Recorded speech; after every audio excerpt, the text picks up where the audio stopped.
One of the factors that comes with the territory of leadership is conflict. I know a lot of people, myself included, we love to lead, but we hate conflict. But if you're going to have people involved, and if you're going to communicate and you're going to have a clear direction where you're going and you're leading, there's going to be some people that won't agree. And you're going to end up in some conflict. So if you don't want any conflict at all, well, then don't communicate. Or else just get rid of everybody. Yeah. But then you're not a leader, because leaders have people with them and communicate. So as we are encouraging you to engage in really robust conversations that matter, we're going to have to deal with conflict.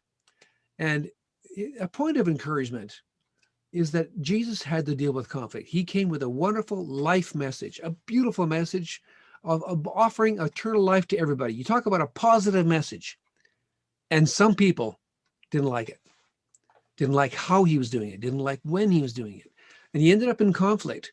And when you look at how Jesus handled conflict, he didn't do it the same way every time. For example, in John chapter 8, when the Pharisees set up this woman to be caught in adultery and dragged her before Jesus and said, okay, you have stoned her according to Moses. What do you say? Jesus' response there was so gentle and so gracious and so wise that he completely diffused the situation. And they all left. And we are left just stunned at how graceful and how beautiful Jesus was. Wonderful. But keep reading. Matthew chapter 23, he's confronting Pharisees again. This time, he says, you brood of vipers, you snakes. And he's he's ramping it up like, wow. Obviously, there's not just one way to handle conflict.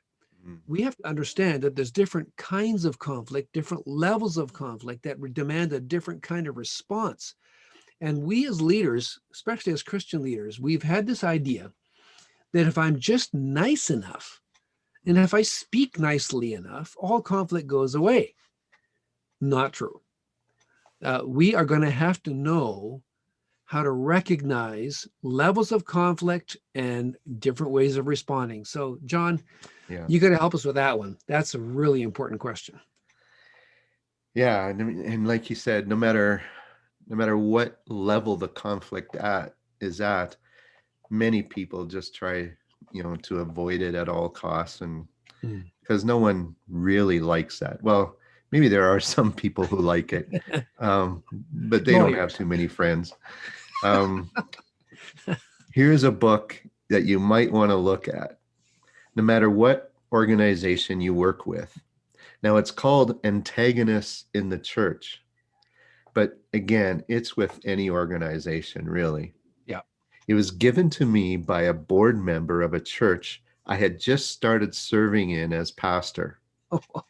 The first week, he came in, bought me lunch, and then said, "You're going to need this," and handed me the book Antagonists in the Church. Oh, wow. So it was a little overwhelming beginning. And he was right. I did need it. In the book, Ken Hawk outlines the 5 levels of conflict. With each level, the tension goes up, along with the temperature in the room. So here's how it looks. It starts with simple problems to address. And people, most of us can deal with simple problems. The idea is we find a solution, we collaborate, and we find a way where both sides can win. The communication is open, it's straightforward, and it's focused on the issue, and usually doesn't take long. It's dealt with. The next level he calls disagreement, and here the objective is a little different. It becomes more protective. You start protecting yourself, and you look for a way to compromise with still protecting yourself and still get that win-win if you can. It might mean you sacrificing yourself a little bit. but the communication is guarded and maybe has some sarcasm in it, but the facts are intact, and it's clear what the best solution is, and both sides just work towards it. The next level, again, is a little hotter. He calls it a contest. Things here change a bit, because it's no longer win-win. Now it's a win-lose situation. Someone's going to win, someone's going to lose. And the objective here is each person wants to put the opponent in their place. And the communication, while there's often some misunderstanding, there's certainly disrespect coming out, and the facts are fading away because personal emotion and tension is getting higher. The next one, again, we've used these terms before, but the next one he calls fight and flight. Okay, so the objective is to actually hurt your opponents and either make them pay or force them out. And again, the objective is win-lose. Someone's going to win, someone's going to lose, and the communication is full of accusations. There's maybe even some false testimony in there. The nature is passive aggressive, just whether you're fighting or flighting, passive aggressive, and it usually the communication is not helpful one way or the other. And then the last level he just calls war, all out war. And the objective here is to destroy someone regardless of the cost. So you can see this is escalated to a point of kind of no return. Here, no one wins. It's not a win-lose. It's no one wins in this sort of thing. Everyone seems to get hurt from this sort of conflict. The communication is hateful, irrational, and it's more like a personal attack. So I don't know if have you, as you've listened and watched through this, if you certain conversations or conflict situations have come to your mind. But here's a question for you. When would a fierce conversation help? At what level would a fierce conversation help?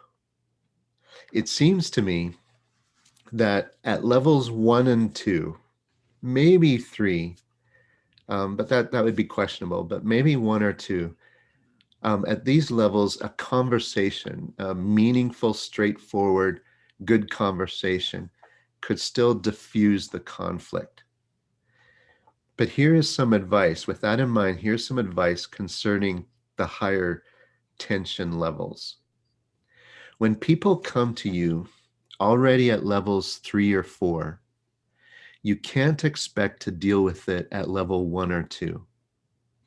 The conflict must de-escalate first before you can use rational solutions.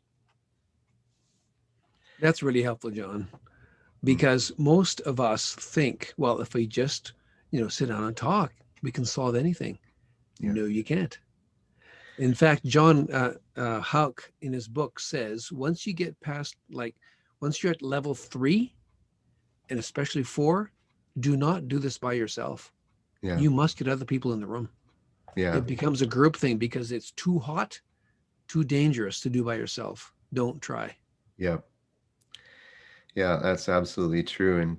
And then something you said earlier just resonating. We just think if we're nice enough, it will diffuse the situation.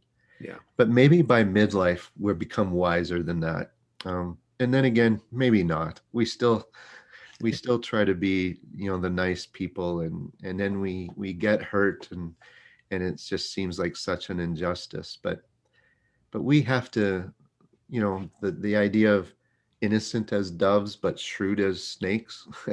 Right. We need to be wise with these things and see where things are at, and acknowledge clearly where things are at. When you get to stage 4, no interaction is useful. Yep. You just aren't going to win. You're setting yourself up for at least disappointment, if not real harm at that point.